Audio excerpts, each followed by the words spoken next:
Awakening in the downpour. The windshield wipers fought a losing battle against Mumbai's monsoon fury.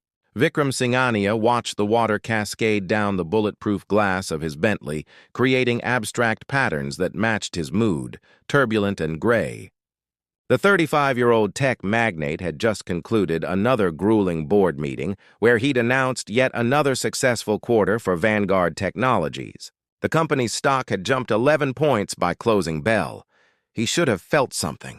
Pride, perhaps. Satisfaction at minimum. Instead, he felt the familiar hollowness that had become his constant companion. "Sir, there's flooding on the expressway. I recommend taking Juhu Road instead," said Rajesh, his driver of 8 years. Vikram nodded absently, his attention already back on his tablet, where financial projections for the next quarter awaited his review. The numbers blurred together as the car navigated the congested streets of Mumbai, horns blaring in that uniquely Indian symphony of traffic. "Damn," Rajesh muttered as the car slowed to a crawl. "Construction ahead." "I apologize for the delay, sir," Vikram sighed, setting down his tablet. "How long?" 20 minutes, perhaps more with this rain." "Great, just perfect." Vikram loosened his Italian silk tie and gazed out at the waterlogged street. People scurried about like ants, umbrellas bobbing, splashing through ankle-deep water. The smell of wet earth, petrichor, his late mother had called it, seeped through the car's ventilation system. That's when he saw her. A young woman stood on the sidewalk beneath a faded blue tarp strung between two poles. The makeshift shelter did little to protect her work. An array of street art splashed with vibrant colors that defied the grayness surrounding them.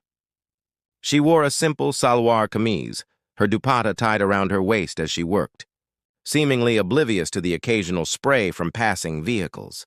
Despite the downpour, a small crowd had gathered to watch her paint. Her canvas was a large piece of reclaimed wood, and her hands moved with confident strokes, creating an image of a lotus rising from murky waters.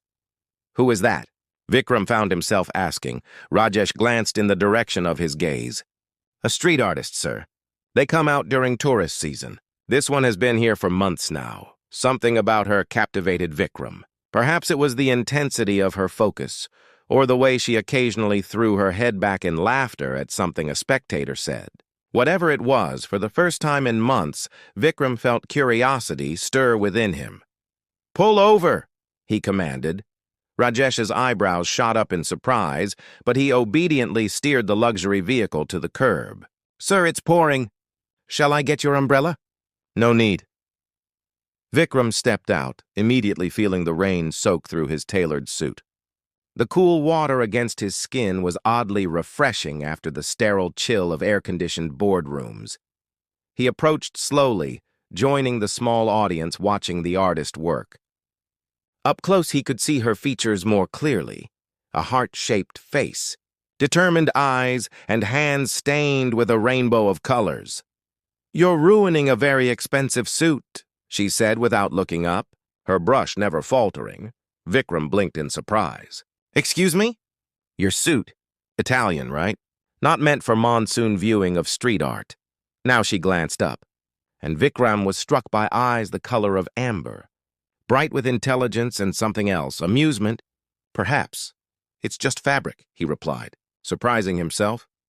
She laughed then, a sound like wind chimes. "Just fabric that probably costs more than I make in 3 months. I'm Prisha, by the way." "Vikram."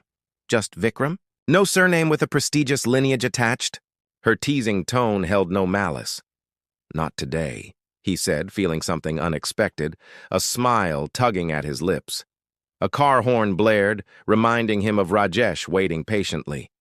But for once, Vikram didn't rush. Instead, he watched as Prisha's lotus took shape, its petals opening toward an invisible sun, somehow making the rainy day brighter than it had any right to be.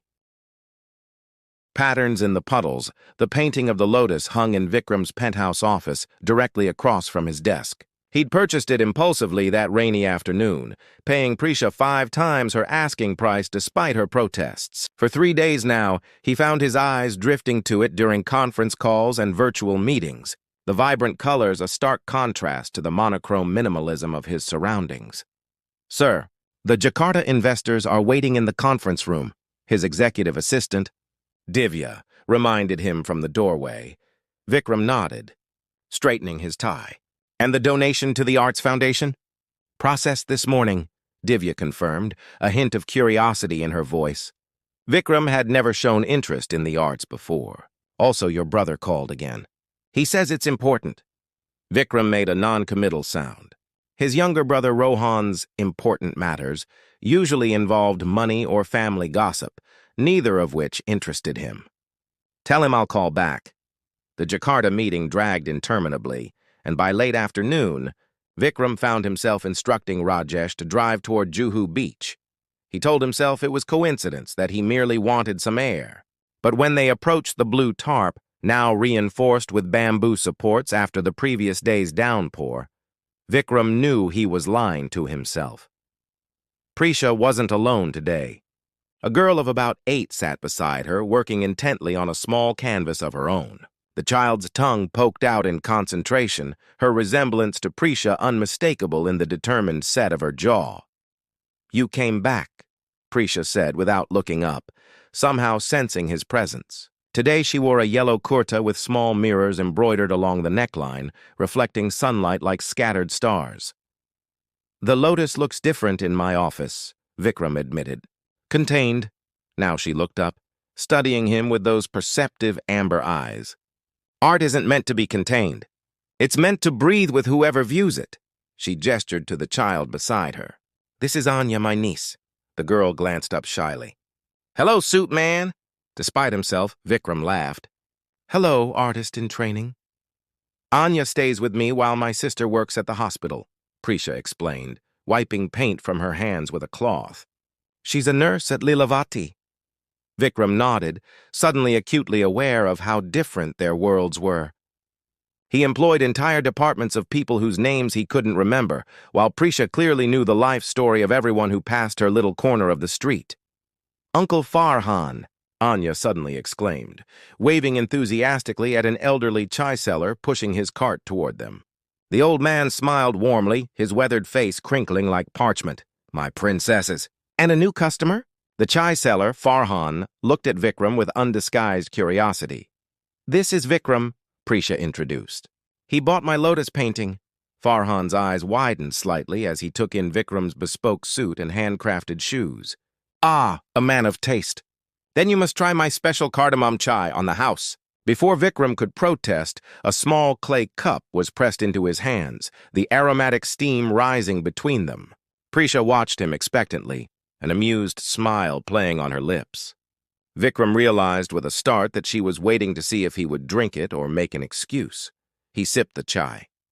It was sweeter than he preferred, but the burst of cardamom and ginger was surprisingly complex. It's good, he said and meant it. Of course it's good.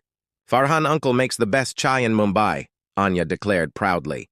Somehow, Vikram found himself sitting on a paint-splattered stool, listening as Prisha and Farhan discussed neighborhood news, a marriage, a new baby, someone's son who'd gotten into engineering college. It was ordinary talk about ordinary lives, yet Vikram found himself unexpectedly engrossed.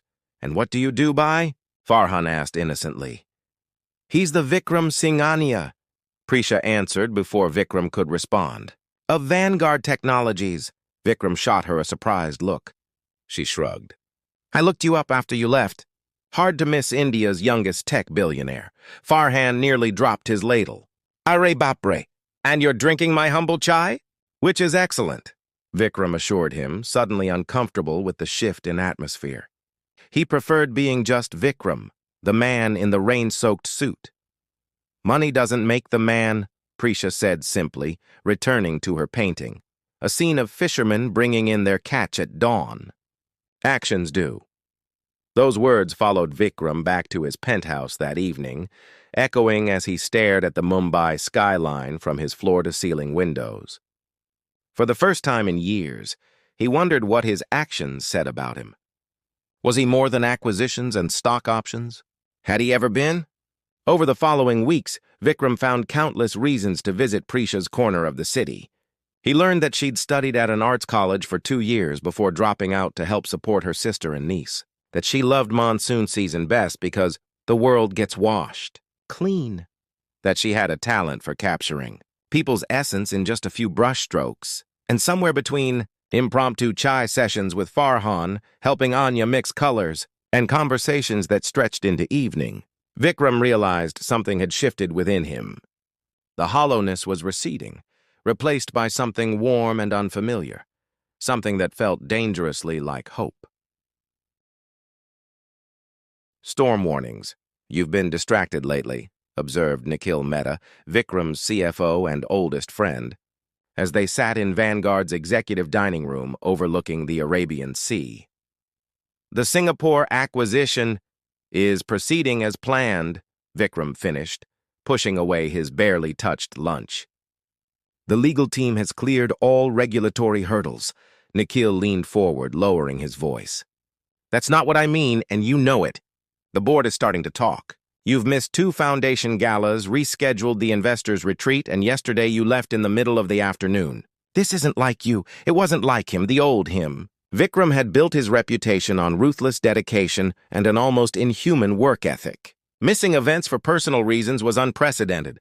I've been reevaluating priorities, Vikram said carefully. Nikhil's eyebrows rose. Does this reevaluation have anything to do with the street artist you've been visiting? The one you commissioned for the lobby installation? Vikram stiffened. You had me followed? Of course not, Nikhil scoffed. But Mumbai has eyes everywhere, and you're not exactly inconspicuous in your tailored suit standing in Juhu. People talk. There's nothing to talk about. Prisha is talented. Her work deserves recognition. Prisha is it. Nikhil's tone was gentle but concerned. Vikram, I'm saying this as your friend, not your CFO. Whatever this is, charity project, midlife crisis, actual interest, consider the implications. Your family? The company? The company is performing better than ever, Vikram interrupted coolly. And your mother has been calling me because you're avoiding her calls about the Sharma girl. The alliance is not happening, Vikram cut in with finality. I'm 35, Nikhil. Well past the age where my mother can arrange my marriage. Nikhil sighed, recognizing the stubborn set of Vikram's jaw. Just be careful. Not everyone sees the world the way you do now. Across the city, Prisha was facing her own storm warnings. Her landlord, Mr. Deshpande, stood in her tiny apartment, hands on his ample waist. Double the rent, effective next month, he announced, eyeing the new easel in the corner, a gift from Vikram that Prisha had initially refused but eventually accepted as an investment in her talent.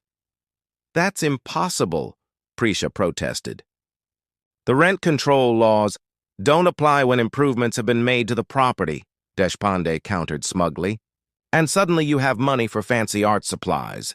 Perhaps your new rich friend can help? Everyone has seen him visiting, Prisha felt her cheeks burn. Mr. Singanaya is a customer, nothing more. Of course, Deshpande smirked. Then surely an enterprising businesswoman like yourself can find a way to pay market rate, unless you'd prefer to vacate. After he left, Prisha sank onto her threadbare sofa, head in her hands. Her sister Jyoti entered from the tiny bedroom they shared with Anya. Her nurse's uniform creased from her night shift. I heard, Jyoti said quietly, sitting beside her. We'll figure something out. Perhaps I can pick up extra shifts. You're already working yourself to exhaustion, Prisha objected. Jyoti's eyes drifted to the easel. Maybe your billionaire really could help. He's not my billionaire, Prisha snapped. And I won't ask him for money. Pride won't pay the rent, Jyoti pointed out gently. Neither will becoming dependent on someone who lives in a different world, Prisha countered, rising to pace the small room. You don't understand what it's been like, Jyoti. When he's here, people look at me differently. They whisper. Some stop buying my art because they think I don't need the money anymore. Others suddenly want to be my best friend. And how does he look at you? Jyoti asked shrewdly. Prisha paused, remembering the way Vikram's guarded expression softened when they talked. How he'd gradually shed the armor of his corporate persona to reveal glimpses of a thoughtful, almost vulnerable man beneath, like he's seeing something for the first time, she admitted quietly. But that doesn't change reality. His family would never accept someone like me. His world would chew me up and spit me out. Maybe, Jody conceded. Or maybe you're so afraid of losing yourself that you won't consider finding something new. That evening, when Vikram arrived at her makeshift studio, as had become his custom, Prisha was unusually quiet. They walked along the beach, watching as the setting sun painted the water in golds and crimsons. "Something's bothering you," Vikram observed, stopping to face her. Over the past months, he'd become attuned to her moods, the subtle shifts in her expression that telegraphed her thoughts. Prisha stared out at the horizon. "My landlord is doubling our rent." Vikram frowned. "That's illegal. Not with the right loopholes and connections." She turned to him, her expression resolute. "I'll figure it out." "Let me help," he offered immediately. "No." The flat refusal startled him. "Prisha, it would be nothing for me to—" "It would be everything to me," she interrupted fiercely. "My independence, my dignity. This isn't a problem you can solve by throwing money at it, Vikram. This is my life, not a business transaction." He stepped back, stung. "I never suggested it was, didn't you?" Her voice softened. "You've been coming here, stepping into my world like a tourist. You buy my art at ridiculous prices, bring presents for Anya, charm Farhan with your willingness to drink chai from clay cups. But at the end of each day, you return to your penthouse and board meetings." "That's unfair," Vikram protested. "I've been genuine with you. Have you? Have you told your family about me? Your friends? Or am I your little secret, your escape from reality?" The questions hit Vikram like physical blows because they contained grains of truth. He hadn't introduced Prisha to his world, partly out of respect for her privacy, but also because he'd been selfishly guarding their connection. "I care about you," he said finally, the words inadequate for the complex emotions she stirred in him. Prisha's expression softened. "I care about you too. That's what makes this so complicated." They stood in silence as dusk deepened around them, the distance between their worlds suddenly feeling vast and unbridgeable. When lightning strikes, the monsoon returned with a vengeance 3 weeks later, bringing with it wind-lashed rains that turned Mumbai's streets into churning rivers. Vikram had respected Prisha's request for space, though it cost him more than he'd expected. The hollow feeling had returned, along with a new ache that made even the most basic tasks seem monumental. He'd thrown himself into work with renewed fervor, finalizing the Singapore acquisition and breaking ground on Vanguard's new technology campus. His mother, sensing distraction, had doubled her efforts to interest him in suitable marriage prospects. Each encounter more excruciating than the last.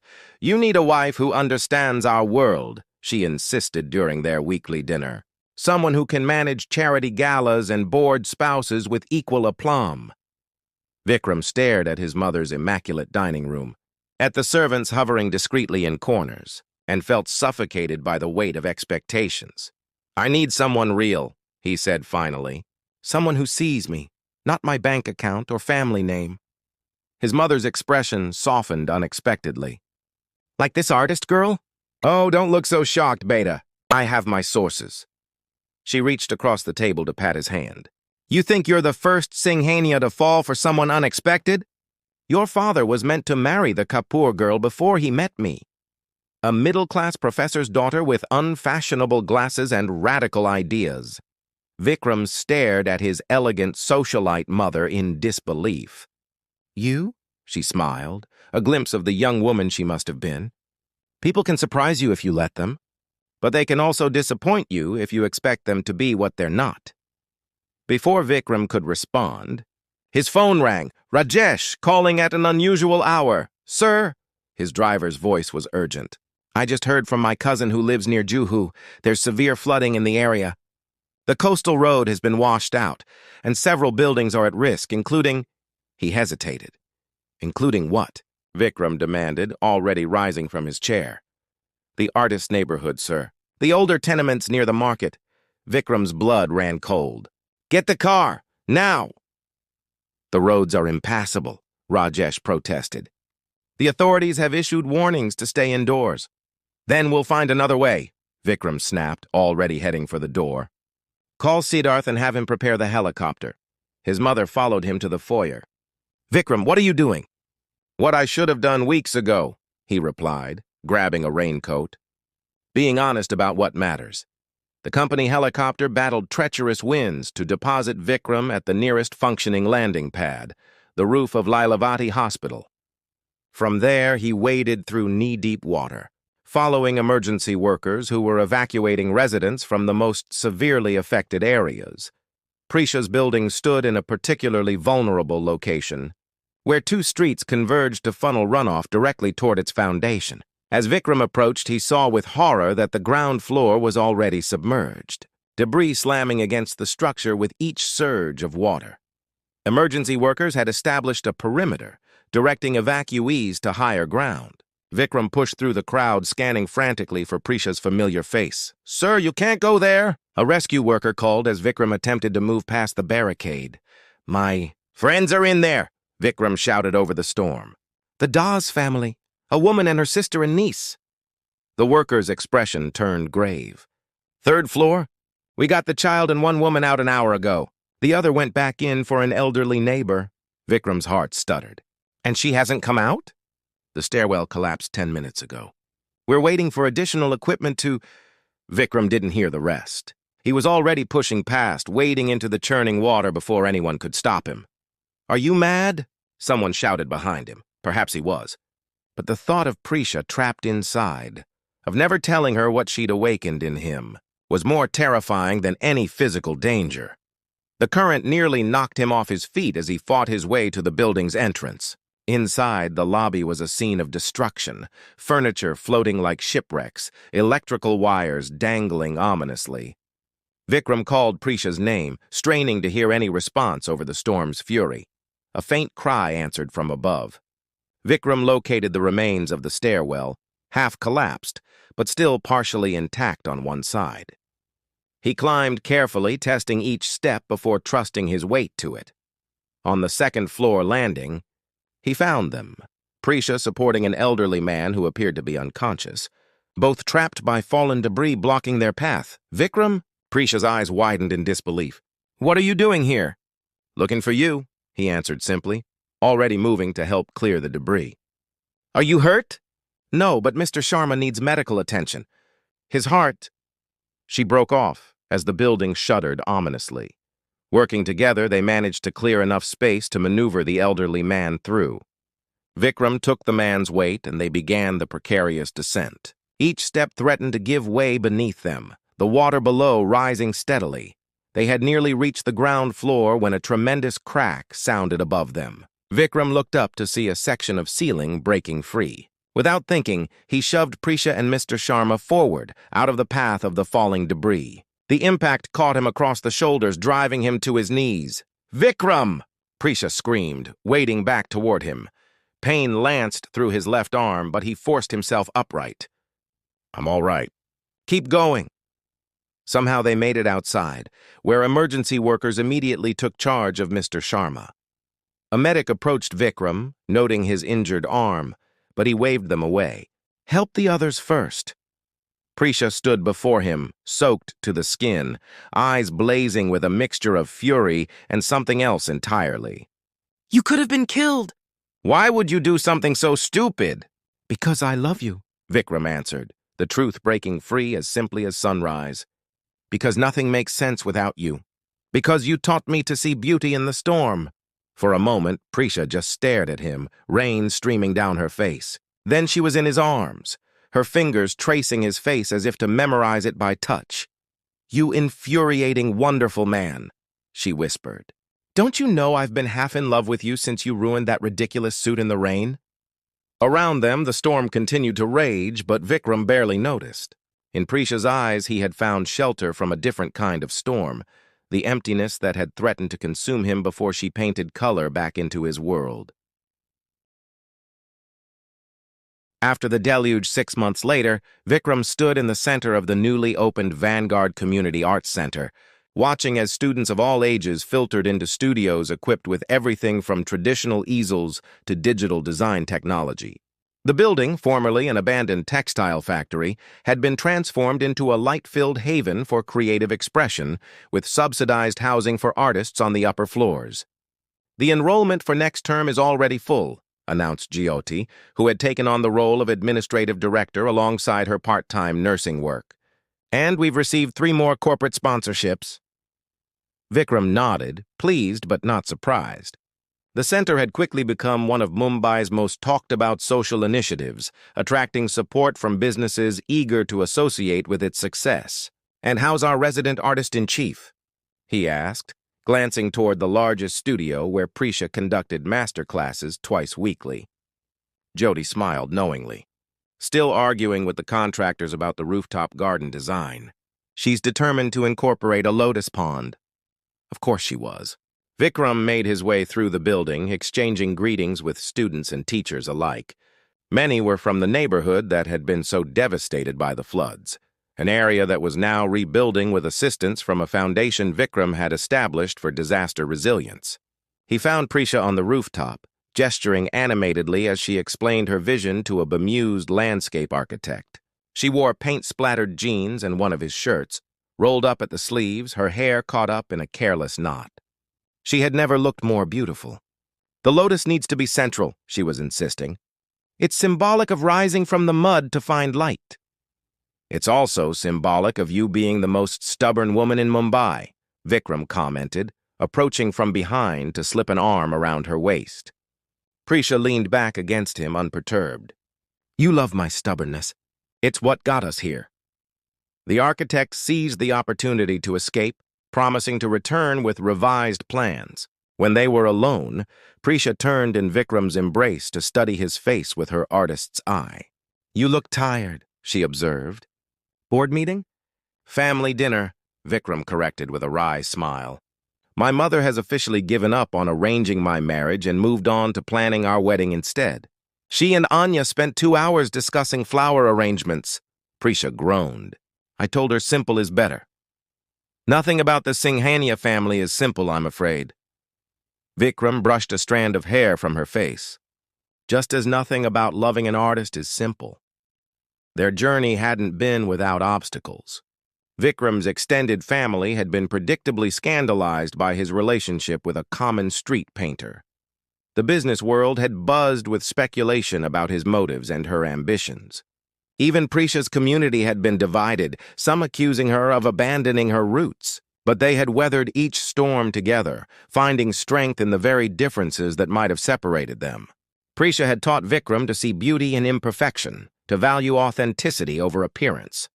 In turn, he had shown her that wealth could be a tool for change rather than a barrier to it. "I finished the commission for the hospital pediatric ward," Prisha said, leading him to a covered canvas in the corner of the rooftop. "What do you think?" She unveiled a mural-sized painting depicting a fantastical underwater scene. Coral reefs teeming with brilliantly colored fish, playful dolphins, and hidden treasures for young eyes to discover. But what caught Vikram's attention was the central image. 2 pearl divers reaching toward each other through sun-dappled waters, their fingers almost touching. "It's us," he realized, recognizing the essence if not the literal depiction. Prisha nodded. 2 people from different worlds meeting in the in-between. Vikram traced the outline of the divers with a gentle finger. "It's perfect. The children will love it." "Anya helped with the seahorses," Prisha admitted with a smile. "She's developing quite a talent." They stood together in comfortable silence, looking out over the Mumbai skyline as the sun began its descent. The city sprawled before them, ancient and modern, chaotic and orderly, a study in contrasts much like their relationship. "Any regrets?" Vikram asked, the question he occasionally still needed to ask. Prisha considered this seriously, as she always did. "I miss the simplicity sometimes." "The freedom of having nothing to lose." She turned to face him fully. "But I've gained so much more, not just in material things, but in possibilities. In the chance to help others find their voice through art. In loving you."